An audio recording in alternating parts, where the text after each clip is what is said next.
Okay, we do have some breaking news to bring you out of the U.S. The Supreme Court has decided to uphold the law and allow a ban of popular app TikTok come Sunday. So for the latest on this, we're joined by the CBC's Mark Cargasol. What is happening? Arthi, this has been an ongoing thing. You might remember that TikTok had asked for a delay to this ban about a month ago now in mid-December, and then gave oral arguments as to why the ban should be delayed to the Supreme Court last week. The Supreme Court released its decision about 40 minutes ago now and decided that it is, as you mentioned, upholding by unanimous decision the ban on TikTok. They cite national security concerns and a relationship with a foreign adversary, that being China, because the company ByteDance, which owns TikTok, is China. So as things stand right now, TikTok, come Sunday, will have to shut down in the U.S. What that will look like is up for debate, but basically you will not be able to update or to download the app, rather, on the Google Play Store or the App Store on your iPhone. There will be no updates coming down, so while the app may still have some functionality, there will be no updates, and it eventually will just die a slow death, similar to what Vine did, if anyone is familiar with that app. That is, if it is not saved. That is the thing. It's now basically in the hands of whoever's the president. Joe Biden has said he's not going to enforce the ban. He's only got a couple days left as president. He's going to leave it to the Trump administration. So it's essentially up to Donald Trump and what he decides to do. Members of his administration said they're going to try to find a way to save it somehow, whether it's some sort of executive order, a delay of some sort. Even Donald Trump, who in his first term as U.S. president wanted to ban TikTok, now wants to save it. He likes it. He says that he learned a lot by going on to TikTok during the last campaign.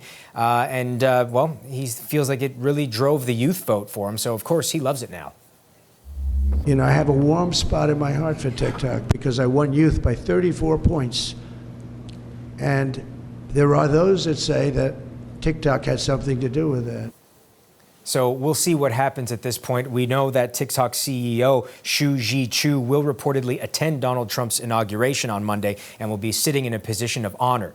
You can read into that whatever you like, but it sounds as though TikTok in some way under the Trump administration may be saved. Of course, the rules as they stand say that TikTok has until Sunday to sell to an American operator, a government-approved operator. Otherwise, it must shut down in the United States. Now, how's this going to affect the content creators?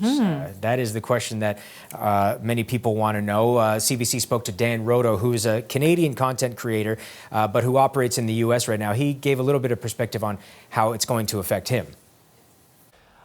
To be honest, thinking about the TikTok ban in the U.S., it's disappointing but not devastating, to a creator like me at least. And that's because I've diversified across Instagram, YouTube, Facebook, and TikTok.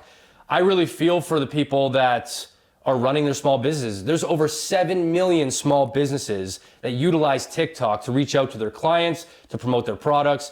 They're going to feel it. That's the thing. There's a real business cost here that a lot of people don't consider. TikTok is more than just cat videos and dance routines. A lot of users have been moving on to a Chinese app, the name of which translates to Red Note, but it is heavily immersed in Mandarin language. And so, according to Duolingo, a lot of people are now learning Mandarin in order to use this app. So the legacy continues in some way.